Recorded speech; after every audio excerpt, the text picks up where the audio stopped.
Hello everyone, আপনাদের নতুন আরেকটা এপিসোডে স্বাগতম। আমি ইঞ্জিনিয়ার সনেট। আপনাদের এই একটা নতুন কোর্স নিয়ে আসলাম, সেটা হচ্ছে ইন্টেরিয়র ডিজাইন। এই কোর্সে আপনারা শিখতে পারবেন বিল্ডিংয়ের ভেতরে আপনার ডেকোরেশনগুলো কিভাবে হবে, প্রত্যেকটা আপনার ফার্নিচার এক্সেট্রা কোন পজিশনে বসবে, বা আপনার বিল্ডিংয়ের ইন লুকটা কীরকম হবে, সকল কিছু আপনারা আমার এই কোর্সের মাধ্যমে শিখতে পারবেন। তো দেরি না করে আপনাদের মূল বিষয়ে চলে যাই। প্রথমত হচ্ছে আমি যে আপনাদের এই বিল্ডিংটার ফুল একদম ইন্টেরিয়র করে দেখাবো। প্রথমে আমি আপনাদের এই ডাইনিং স্পেসের ইন্টেরিয়রটা পার্টটা করে দেখাবো।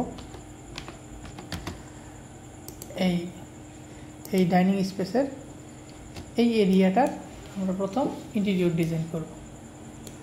তো এটা ইন্টেরিয়র ডিজাইন করার জন্য বাকি যত ফাইল আছে আমরা সব এখান থেকে ডিলিট করে দেব। যত ফাইল আছে সব ডিলিট করে দেব।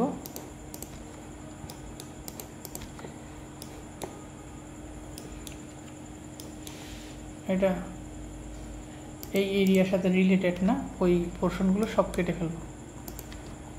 এই রুমের সাথে রিলেটেড না, যেমন এটা এতটুকু এক্সটেন্ড করে দিই।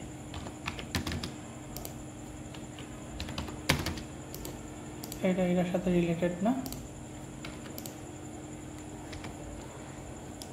তারপরে এই পাশে এটা রিলেটেড না।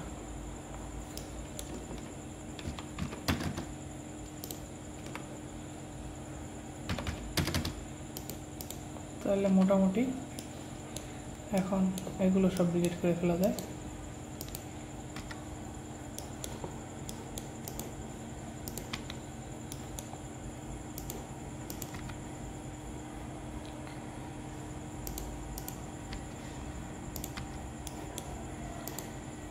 তো আমরা এই রুমটা ডিজাইন করব।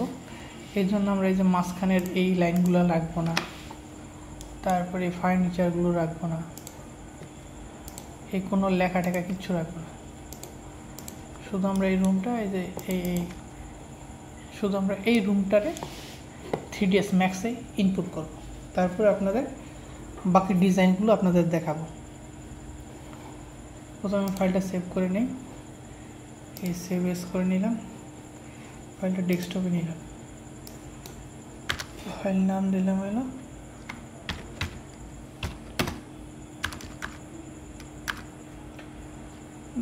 ম্যাক্স ফাইল, ম্যাক্স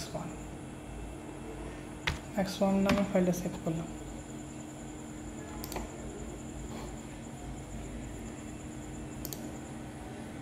সেভ করার পরে আমরা এখন 3ds ম্যাক্সে ফাইলটা ইনপুট করব। আজকের ভিডিওটা এই পর্যন্ত। যদি আমার ভিডিওটা ভালো লাগে অবশ্যই আমার চ্যানেলটা সাবস্ক্রাইব করবেন, আর আমার সাথেই থাকার চেষ্টা করবেন। আপনাদের প্রতিনিয়ত নতুন নতুন ভিডিও দিয়ে আপনাদের হেল্প করার চেষ্টা করব। ধন্যবাদ সবাইকে।